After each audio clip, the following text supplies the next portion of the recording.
तब भी आपने उनसे कभी प्यार नहीं किया। हमेशा एक नकली मोती के पीछे भागते रहे, जबकि एक असली हीरा आपकी आंखों के सामने था। मेरी माँ की पूरी जिंदगी बीत गया, वो इस दुनिया में भी नहीं है, लेकिन आप तो उनके बारे में सब कुछ जानते थे ना।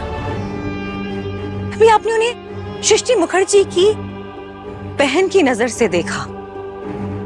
आपको क्या पता था कि मेरी माँ ने कभी किसी से सच्चा प्यार किया?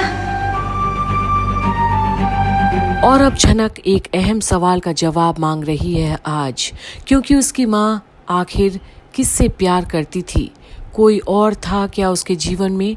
इसका जवाब तो सुनना है उसे। बोलिए ना पापा, मैं जानना चाहती हूँ। आपको तो पता होगा ना, माँ ने किसी से तो सच्चा प्यार किया होगा जो उन्हें समझते होंगे। हाँ, था एक, लेकिन वो कभी उर्वशी को समझा ही नहीं। क्या मतलब? अब ये जरूरी थोड़ी है कि उर्वशी जिससे प्यार करे वो आदमी उसको समझे भी। वो एक तरफा प्यार था। उर्वशी जिससे प्यार करती थी वो आदमी तो उसकी तरफ देखता तक नहीं था। लेकिन हाँ, एक समय ऐसा जरूर आया था जब वो सब कुछ भुलाकर उर्वशी को बेइंतहा प्यार करना चाहता था। लेकिन तब तक उर्वशी डांस की दुनिया से दूर जा चुकी थी। उसने अपनी एक अलग ही दुनिया बना ली थी, बहुत छोटी सी दुनिया। तो किससे प्यार करती थी मेरी माँ? और अब झनक के अंदर एक जिज्ञासा जागी है। अपनी माँ के बारे में उसे हर जानकारी चाहिए। क्या ब्रिजभूषण सच बताएंगे? क्या तुम नहीं जानती? नहीं, माँ की उस जिंदगी से मैं रूबरू नहीं हूँ। माँ ने कभी नहीं बताया। मैं कुछ नहीं जानती हूँ पापा। हमसे प्यार करती थी वो।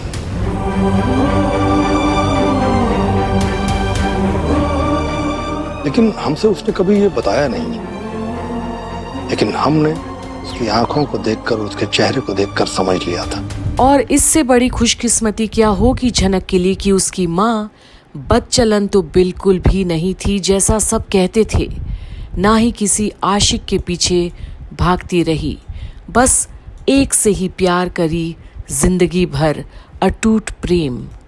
पर सृष्टि, मैम आप चिंता मत कीजिए। अर्शी की साइड लेने की कोई जरूरत नहीं है। और तुम लोग का हो गया ना? हाँ, जाओ निकलो, तुम लोग निकलो। अर्शी अभी प्रैक्टिस करेगी। मॉम, मैं वो 4 साल की छोटी बच्ची नहीं हूँ कि जब तक आप मुझसे कहेंगी तब तक मैं प्रैक्टिस करती रहूंगी। अब मुझ पे भी रिस्पॉन्सिबिलिटीज है, मेरा भी ससुराल है और अन्नी की तबीयत ठीक नहीं है। डॉक्टर हो तुम जाके उसे ठीक करोगी? हाँ, और घर में बाकी भी लोग हैं ना उसका ख्याल रखने के लिए।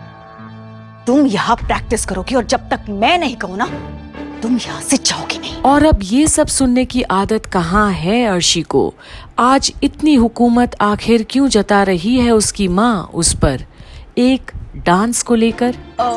मैम हम चलते हैं। तुम लोग अभी तक यही हो? निकलो, जाओ। Bye ma'am. Bye bye bye. क्या हो गया है मॉम आपको? बात बात पे इतना गुस्सा क्यों कर रहे हो आप? कुछ नहीं हुआ है मुझे अर्शी। आज तक किसी ने जानने की कोशिश की नहीं है और तुम भी मत करना। क्यों मॉम? डैड और आप तो बहुत खुश है ना, एक दूसरे से बहुत प्यार करते हैं और आप दोनों इतने धूमधाम से अपनी एनिवर्सरी भी सेलिब्रेट करने वाले हैं। डैड को ये सब पसंद नहीं है, लेकिन वो आपके लिए ये सब कर रहे हैं। आपके साथ हर जगह जाके इनविटेशन दे रहे हैं। आप मेरे ससुराल भी तो आई थी, तब तो आप ठीक थी। लेकिन फिर भी जब से आपने नूतन को देखा है तब से आपको बार बार गुस्सा आता है। आप कुछ अजीब सा बिहेव करिए और मुझे समझ में नहीं आया कुलभूषण जी और नूतन हमारे घर आए ही क्यों थे? क्यों आएंगे अर्शी? हाँ, लोग मुझसे मिलने क्यों आते हैं? फेवर्स मांगने के लिए ना। तो वो भी तो अपनी बेटी के लिए फेवर मांगने ही आए थे। लेकिन वो एक बात नहीं समझ पाए कि मेरी बेटी के होते हुए मैं किसी दूसरे की बेटी को बढ़ावा क्यों दूंगी। और अब सृष्टि की जैसी आदत है वो भी साफ झलक रहा है कि आखिरकार वो बयान कर ही दी है कि उसे उस नूतन से अब घबराहट होने लगी है। वो एक मजी हुई नृत्यांगना है, अर्शी नहीं। मॉम, मुझे नहीं लगता कि कुलभूषण जी सिर्फ इसी वजह से आए थे।